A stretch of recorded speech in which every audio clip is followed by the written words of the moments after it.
প্রিয়, যে তোমাকে ভালোবেসে ভালো রাখতে পারবে তাকেই বেছে নিও। না না, আমি রাগ অভিমান এইসব থেকে বলছি না। আমি বুঝতে পারছি তুমি আমার সাথে ভালো নেই, তাই তোমার ইচ্ছেগুলো পূরণ করতে পারি না। জানো, মাঝে মাঝে মনে হয় তোমাকে ছাড়া থাকতে পারবো না, কিন্তু আমি যে এটাও চাই না তোমার খারাপ থাকার কারণ আমি হই। আমি জানি এখন তুমি আর আগের মতো আমাকে ভালোবাসতে পারো না, তবে তোমাকে দোষারোপ করছি না।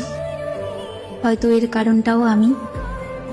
তবে কখনো যদি আমার প্রয়োজন হয় কল দিও, তৎক্ষণাৎ তোমাকে সাহায্য করার চেষ্টা করব আমার সাধ্যমতো। তবে মনের মধ্যে এই ধারণা রেখো না আমি তোমার কারণে দূরে সরে যাচ্ছি। আমি আমার ত্রুটিগুলোর কারণেই দূরত্ব বাড়িয়ে নিচ্ছি। হয়তো আমি তোমাকে ভালোবাসতে পারিনি। ঠিক আছে, ভালো থেকো।